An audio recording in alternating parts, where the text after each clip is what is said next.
Saudações tricolores, eu sou o Fio, seu canal Gol de Barriga, e nesse sábado, dia 20, está acabando o ano, a gente vai falar sobre primeira entrevista do Matheus Montenegro como presidente do Fluminense. Ontem foi o dia da posse, Rafael Siqueira estava lá, a gente fez a cobertura e teve a primeira entrevista com falas que vale a gente repercutir aqui, tá? Na teoria, o Fluminense não vem fraco nesse mercado, segundo o presidente. A gente vai debater sobre isso aqui e também a notícia que Thiago Santos é o primeiro a entrar na barca dos sonhos da gente, uma galera embora desse elenco aí que tá muito inchado. Thiago Santos é o primeiro jogador fora, tá? Tudo isso a gente vai falar logo após a vinheta. Então roda a vinheta, vamos começar esse bate-papo aqui de bar.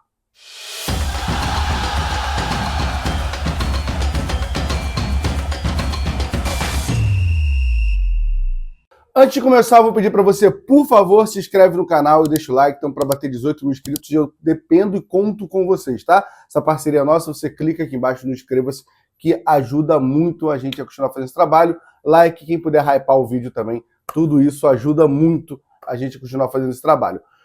Separei alguns tópicos aqui da entrevista, né? Acho que o ponto principal é o valor de investimento no mercado fluminense esse ano, tá? Até porque tinha as notícias do Gabriel e o presidente do Fluminense não foi nessa linha. Então, assim, acho que é o principal ponto dessa entrevista, mas eu separei algumas coisas aqui para a gente falar, tá? Primeiro, ele diz que todos os nomes que ele viu até agora, nomes serem especulados, é mentira.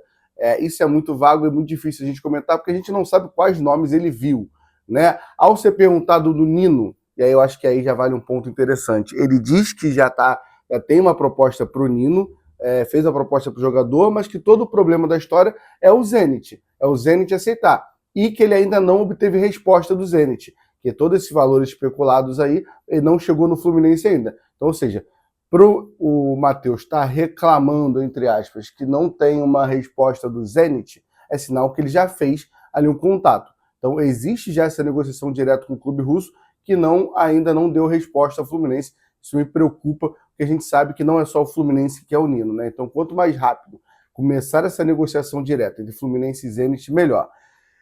Ao ser perguntado de posições, ele diz que o Fluminense precisa de zagueiro, né? E na teoria precisa, porque a gente está falando agora, tinha falado do Thiago Santos depois, mas perdeu o Thiago Santos, Thiago Silva, Manuel, precisa contratar zagueiros, que é a prioridade. Ataque, né? Ele não deixa claro se é ponta ou centroavante, mas é os dois.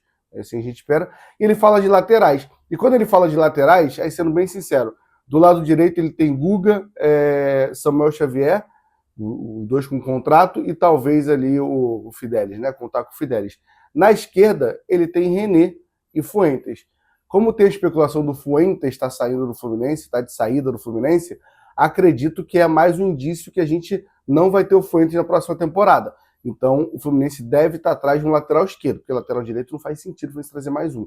Então, o Fluminense está no mercado atrás de um lateral esquerdo. Ele é perguntado sobre o Thiago Silva e nenhuma atualização, né? Ele diz que o Thiago Silva ele não foi nenhuma surpresa para ele, sentia muita falta da família, ele já vinha falando isso, que tentaram ali algumas coisas, a última negociação para ele ficar, mas que entende muito, é muito grato. Aliás, essa informação, confesso que eu não cliquei muito, porque o assunto do Thiago Silva para mim meio que já encerrou, tá? O Thiago Silva jogar no Porto, confesso que não altera em nada. Se o Thiago Silva não jogar nenhum time aqui do Brasil, que aí realmente não faria sentido nenhum essa história toda de família, confesso que é um assunto batido para mim, tá? Ele foi perguntado sobre SAF e a gente sabe que essa gestão defende passar essa SAF, né, da Lazuli ali.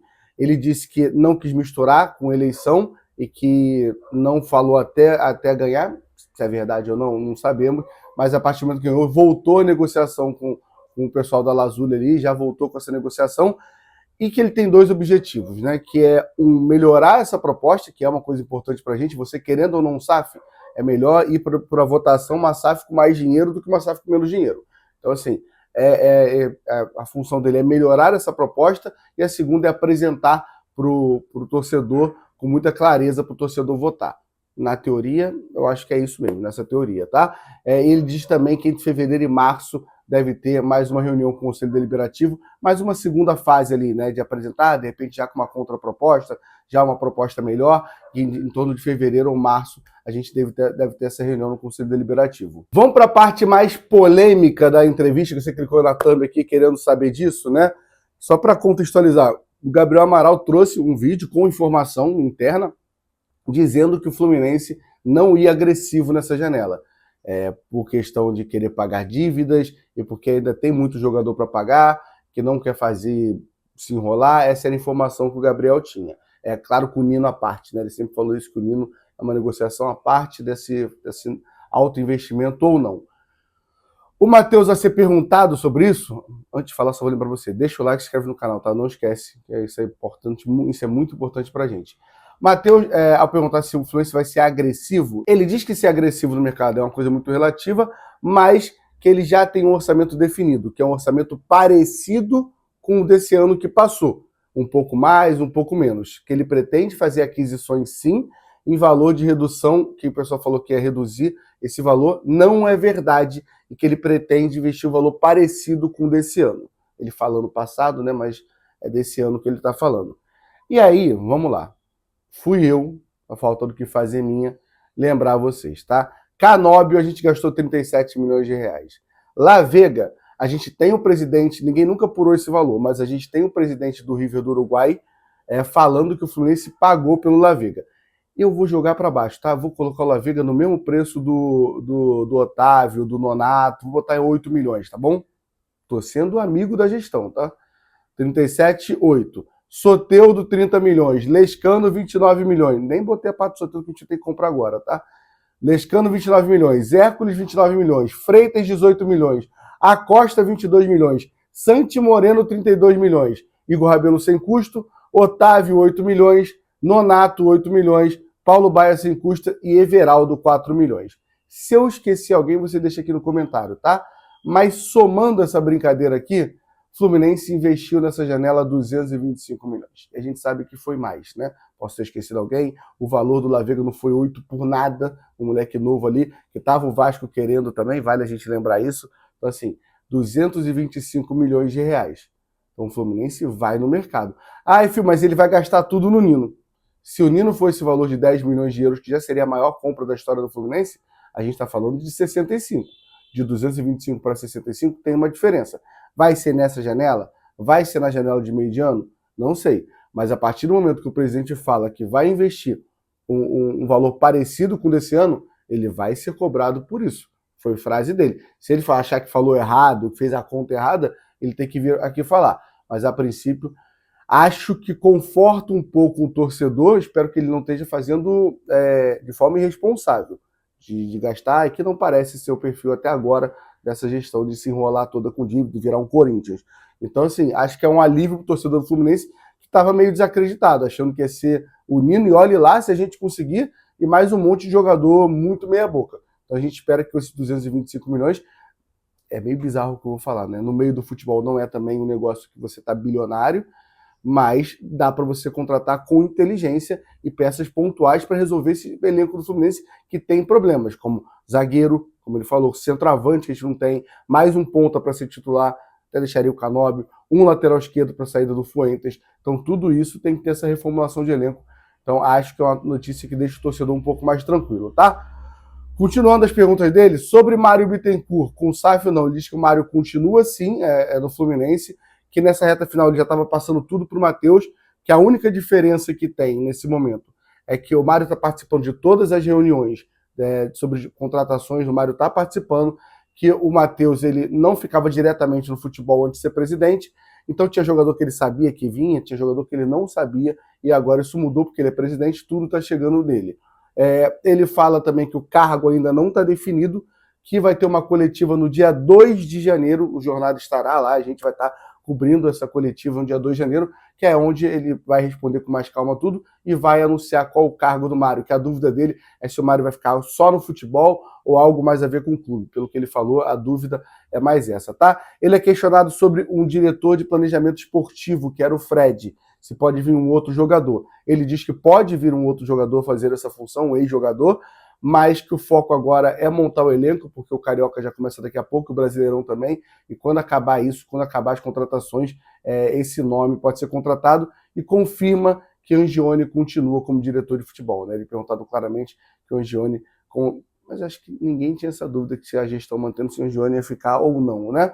E a última coisa que eu achei relevante nessa pequena entrevista do Matheus Montenegro como presidente do Fluminense ontem, depois da posse, é quando ele pergunta sobre se já sabe, já está definido quem são os jogadores que se apresentam dia 2 e os jogadores que se apresentam dia 8, né? Se você está perdido aqui, dia 2 se apresentam os jogadores que vão começar o Carioca e dia 8 os jogadores que vão começar o Campeonato Brasileiro já no final do mês de janeiro, tá? Ele diz que sim, que vai ser os jogadores que a torcida reclamava que tinha pouca minutagem, e ele cita nominalmente Santi Moreno, Lescano e La Vega, né? Em matéria do GE, o Marcelo Neves apurou que Fidelis, Wallace Davi, Riquelme Felipe e Matheus Reis, acho que o Matheus Reis é a mais surpresa aí, que ficou lesionado um tempo, que a gente viu muito pouco. São jogadores que também se apresentam dia 2. Fico curioso, tá? Quando sair essa quantidade, a gente começar a pensar em montar esse elenco, qual vai ser o time titular da estreia do Carioca. Terceira rodada do Carioca já tem um Fla-Flu, então tudo isso tem que ser levado em consideração, tá bom? Vamos só para mais uma notícia antes de fechar o vídeo de sábado. A apuração da galera do lance, ali, os amigos do lance, Pedro Brandão e Guilherme Moreira, apuraram que Thiago Santos está de saída do Fluminense. É o primeiro a adentrar a barca, apesar que o Thiago Silva está ali, a gente não tinha convidado ele, ele entrou nessa barca de forma, né, totalmente que ninguém estava afim. Mas da barca, que a gente está esperando tanto essa barca, Thiago Santos entra na barca e vai jogar no Curitiba na próxima temporada, né? Thiago Santos tinha um contrato de forma maluca, um contrato até o final de 2026, chegou a proposta do Curitiba, interessou o Thiago Santos, a informação deles é que o Zubeldia contaria com o Thiago Santos para o elenco, mas não renovaria para mais um ano, 2027, né? O que já é um avanço. Mas Thiago Santos, assim, quis sair para o Curitiba e sendo bem sincero, cara, o Thiago Santos ele chega no meio de 23, praticamente não joga em jogos importantes ali, né? Ele joga muito aqueles jogos do time reserva do que jogou o Brasileirão, enquanto a gente estava focado na Libertadores. Em 24 é um ano surpreendente, ele é o zagueiro titular da Recopa, ele joga titular e joga bem, cara. Tem muito jogo bom. Agora que acabou, respira. Em 24 tem muitos jogos acima do que a gente esperava do Thiago Santos. É um dos poucos caras que eu não fiquei com raiva em 2024. Ainda mais com questão de expectativa, que era aqui, e ele jogou aqui, não é que ele jogou aqui, né? Ele jogou aqui, entregou poucos jogos, passou ali em 24, poucos jogos, teve bons jogos, bons realmente ao lado do Thiago Silva no segundo semestre. Então, sim, Thiago Santos é um cara que em 24 não tem o que reclamar. Mas chega em 25 esse ano, e é bizarro o primeiro semestre dele. A gente vai lembrar do pênalti no Botafogo, a gente vai lembrar dele entregando uma bola e perdendo o time reserva ali contra o União Espanhola no Chile, mas e no segundo semestre ele já entra em alguns jogos e, pra ser sincero, não compromete. Ele chega a jogar a Copa do Mundo, ele joga um Fluminense e Internacional lá, que a gente ganha de 2-0, que ele joga bem como volante, ele entra. Confesso que assim, não tenho uma raiva dele no segundo semestre e não tenho raiva dele como jogador, tá? Vocês vão lembrar disso aqui, contra o União Espanhola, ele escorrega e perde uma bola e a gente toma um gol. O Nonato empata no final, mas é uma derrota, é um empate muito com sabor de derrota e com muita crítica. Você ouvia as redes sociais só batendo no Thiago Santos e com razão. E na zona mista, onde os jogadores passam, eles não são obrigados a parar. E a maioria não tem coragem de parar. Thiago Santos para, toma a decisão de dar entrevista depois de errar, e aí ele fala que não sabe o que está acontecendo, que está treinando igual no ano passado, mas sabe que está muito mal, pede desculpa, diz que vai continuar tentando treinar. E aí, cara, os comentários são todos tipo, porra, não quero mais no Fluminense, mas teve hombridade, foi homem para vir aqui falar. Então acho que é um cara que eu tenho zero raiva, nunca desrespeitou a camisa do Fluminense, que faça sucesso no Curitiba nessa reta final de carreira aí, que realmente não me incomoda nada, mas me incomodava mais um ano do Thiago Santos aqui, né? Thiago Santos, Keno, Lima, são jogadores que já deu para mim, e é bom ver que existe uma barca que vai começar, né? Boa sorte ao Thiago Santos, bem longe do Fluminense nesse momento, e mais sem raiva nenhuma dele, pelo menos a minha opinião, né? Mas mais uma vez, o Fluminense precisa de zagueiro. Aquela frase do nosso ex-presidente Mário Bittencourt, quem tem 5 zagueiros tem 4, quem tem 4 tem 3, quem tem 3 tem 2.